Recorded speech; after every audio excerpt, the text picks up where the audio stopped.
सबसे पहली बात तो जो भारतीय वन रिपोर्ट है ये जारी करता कौन है, तो ये पर्यावरण, वन एवं जलवायु पर्यावरण मंत्रालय ये जारी करता है। ये रिपोर्ट जारी की जा रही है 1978 से और ये 2 साल के अंतराल में जारी की जाती है। इस प्रकार से ये 18वीं रिपोर्ट है। ठीक है, तो ये भी क्वेश्चन बन सकता है वनडे एग्जाम में कि 2023 की कौन सी रिपोर्ट आई है। ठीक है, जो रिपोर्ट आती है, रिपोर्ट जो है इन आंकड़ों पर ही बात करता है। सबसे महत्वपूर्ण आंकड़ा ये है कि कुल वन और वृक्ष आवरण का कुल भौगोलिक क्षेत्र हो चुका है कितना परसेंट, वो हो चुका है 25.17। ध्यान रखना, ये 25.17% जो भौगोलिक क्षेत्र हो चुका है, इसके अंतर्गत जो 21.76% जो है ये वन आवरण क्षेत्र है, यानी जिसे गवर्नमेंट जो है फॉरेस्ट क्षेत्र घोषित करती है, उस क्षेत्र का कितना परसेंट है, वो है 21.76%। और बाकी बचा कौन सा, 3.17% वन, ये वृक्ष आवरण है, यानी जो वृक्ष होते हैं उसका जो आवरण कितना परसेंट है, वो है 3.41%। हुआ क्लियर? इस प्रकार से ये डाटा हो जाता है 25.17%। ये तीनों आंकड़े आपके लिए महत्वपूर्ण हो जाते हैं। क्यों? आपसे पूछेगा कि वन आवरण कितना है, तो वो कितना परसेंट है, 21.76%। आपसे पूछेगा कि वृक्ष आवरण कितना है, 3.41%। और आपसे पूछेगा कि कुल भौगोलिक क्षेत्र में वन आवरण या कुल वृक्ष आवरण कितना है, तो वो है 25.17%। हुआ क्लियर? नेक्स्ट है 2021 की तुलना में वृद्धि, यानी कि 2021 में जो वन रिपोर्ट आई थी कौन सी, 17वीं, और जो वर्तमान में वन रिपोर्ट 2023 आई है 18वीं रिपोर्ट, इसमें से इसमें कितनी वृद्धि हुई है वनों की वर्ग किलोमीटर में, ये बोल रहा है। ठीक है, देखना, तो जो वन और वृक्षा आवरण में वृद्धि हुई है 1445, यानी कि 1445 वर्ग किलोमीटर की वृद्धि हुई है। इसके अंतर्गत आ जाइए, सेम चीज वही, जो वन आवरण है उसमें वृद्धि हुई है 156, यानी कि 156 वर्ग किलोमीटर, और जो वृक्षारोपण की वृद्धि हुई है वो हुई है 1289 वर्ग किलोमीटर की। हुआ क्लियर? ये भी तीनों आंकड़े आपके लिए महत्वपूर्ण हो जाते हैं, परंतु मेनली आप याद रखना ये 1400.45%। नेक्स्ट है वृद्धि करने वाले अग्रणी राज्य कौन से हैं, यानी जिन राज्यों में जो वन और वृक्षा आवरण में अधिक वृद्धि हुई है वो कौन से राज्य बोल रहा है। एक है छत्तीसगढ़, दूसरा है उत्तर प्रदेश, तीसरा है उड़ीसा, चौथा है राजस्थान। ध्यान रखना, सीजी यहाँ पर प्रथम है, उत्तर प्रदेश सेकंड नंबर पर है, उड़ीसा थर्ड नंबर पर है, और जो राजस्थान है वो फोर्थ नंबर पर है। और ये आपको सीक्वेंस में याद होना चाहिए, क्योंकि अभी हाल ही में उत्तर प्रदेश पीएससी का पेपर हुआ था और इसका जो प्री हुआ है उसमें आप देखना कि बहुत से क्वेश्चन ऐसे आए हैं जो टाइमलाइन के हिसाब से आए थे।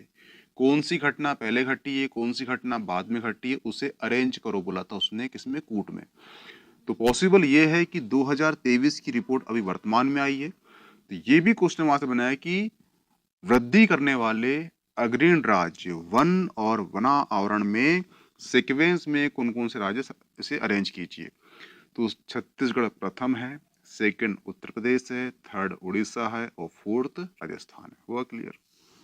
अब देखना, जो सेम चीज वहां हुई थी यही सेम चीज वन आवरण में वृद्धि करने वाले, जो वन आवरण है जिसे फॉरेस्ट क्षेत्र कहते हैं, उसमें वृद्धि करने वाले राज्यों में प्रथम कौन सा है, तो ये मिजोरम है, दूसरा गुजरात है और तीसरा उड़ीसा है। ये भी तीन राज्य आपको याद होना चाहिए। हुआ क्लियर? ध्यान रखना, वन आवरण, फॉरेस्ट कवर बोल रहा है यहाँ पे। ठीक है, क्वेश्चन को ध्यान से पढ़ना, क्वेश्चन को ध्यान से पढ़ने के बाद ऑप्शन देखना, उसके बाद आंसर लगाना, तो इसमें गलती नहीं होगी, क्योंकि बहुत कन्फ्यूजन रहेगा फॉरेस्ट क्षेत्र कौन सा है, ट्री एरिया कौन सा है, तो ये सब ध्यान से पढ़ना वहां पे, तो आपके क्वेश्चन गलत होने के जो संभावना है ये कम हो जाएगी। नेक्स्ट है क्षेत्रफल की दृष्टि से, क्या बोल रहा है यहाँ पर, एरिया की दृष्टि से सर्वाधिक वन आवरण वाले राज्य कौन से हैं। एमपी प्रथम है, अरुणाचल प्रदेश सेकंड नंबर पर है और महाराष्ट्र थर्ड नंबर पर है। एमपी प्रथम, अरुणाचल प्रदेश सेकंड नंबर और महाराष्ट्र जो है ये थर्ड नंबर पर है। हुआ क्लियर। क्या बोल रहा है ये पे, एरिया क्षेत्रफल की दृष्टि से बोलेगा तो ये 3 राज्य आपको सीक्वेंस में याद होना चाहिए। अब यहां बोल रहा है वो क्षेत्रफल प्रतिशत की दृष्टि से, क्या बोल रहा है वो, यहां पे आ चुका है प्रतिशत, यानी कि राज्यों का जो क्षेत्र है उसमें कितना % वन आवरण है ये बोल रहा है। प्रतिशत आ जाएगा तो प्रथम राज्य हो जाएगा लक्षद्वीप, सेकंड मिजोरम और चौथा अंडमान निकोबार। प्रथम लक्षद्वीप, सेकंड मिजोरम और थर्ड अंडमान निकोबार। हुआ क्लियर।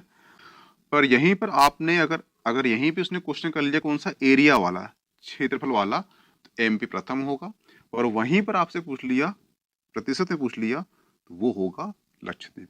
हुआ क्लियर। ध्यान रखना ये भी आपके लिए 3 राज्य सीक्वेंस में याद होना चाहिए आपको। और ये रिपोर्ट आपको 2 साल काम आएगी, इसलिए इसे आज ही कंटेस्ट कर लेना। अगर क्वेश्चन 2 साल तक कंटिन्यू आएगा, इन्हीं डाटा में से आएगा और आपको बन जाएगा अगर आज ही याद हो गया तो। अब कुछ महत्वपूर्ण आंकड़े हैं उस पर हम चर्चा कर लेते हैं, वो ध्यान रखना क्योंकि वहां से क्वेश्चन बन सकते हैं। ये है हमारा प्यारा भारत,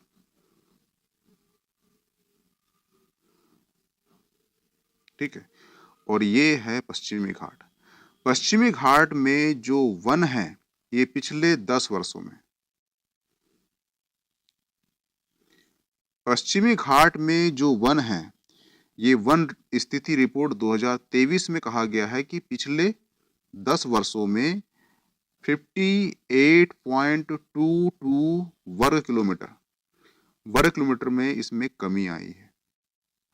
क्या बोल रहा है वो कि जो पश्चिमी घाट है उसमें पिछले 10 वर्षों में 58.22 वर्ग किलोमीटर में कमी आई है। ये आपको याद होना चाहिए कि कितनी कमी पूछेगा आपसे, तो इतनी कमी आई है। हुआ क्लियर। दूसरी चीज, जो 2023 की वन रिपोर्ट के अनुसार जो मैंग्रोव वन है, मैंग्रोव वन में कहना चाहिए कितना, 7.43 वर्ग किलोमीटर में क्या है, कमी आई है, यानी लगभग 7.5 वर्ग किलोमीटर में कमी आई किसकी, मैंग्रोव वन में, ठीक है।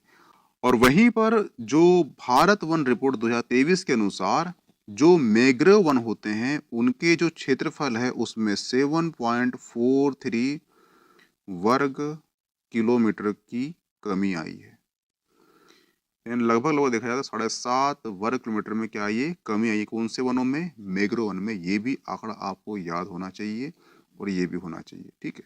अगर आप देखें तो 2005 की तुलना में 2023 में जो कार्बन सिंक है ये पहुंच चुका है 2.29 बिलियन टन कार्बन सिंक पहुंच चुका है। और आपको मालूम है कि 2070 तक जो भारत ने लक्ष्य बनाया है वो बनाया है कार्बन शून्य बनाया है। इसका मतलब होता है कि हम 2070 में जितना कार्बन का उत्सर्जन करेंगे उतना ही कार्बन का हम अवशोषण करेंगे, यानी कार्बन सिंक का मतलब होता है कि हम कितना कार्बन का अवशोषण कर रहे हैं, ठीक है। और अवशोषण होता कैसे है कार्बन का, वो होता है समुद्र से, वन से और मिट्टी से, ठीक है। कार्बन सिंक होता है महासागर, मिट्टी और जंगल से, ठीक है। आपको ये भी याद होना चाहिए कौन सा कंटेंट, 2070 में जो भारत ने लक्ष्य बनाया है वो कार्बन शून्य का बनाया है, ठीक है। तो यहाँ पर भारत वन रिपोर्ट 2023 के जितने भी महत्वपूर्ण आंकड़े होते हैं वो हमने देख चुके हैं। इन आंकड़ों को आप एक पन्ने में उतार लेना, क्योंकि ये आंकड़े आपको आने वाले 2 साल में जितने भी एग्जाम होगी वहां पर पूछे जाने के इसके संभावना अधिक है। हुआ क्लियर। तो ध्यान से इन आंकड़ों को याद कर लेना, ठीक है।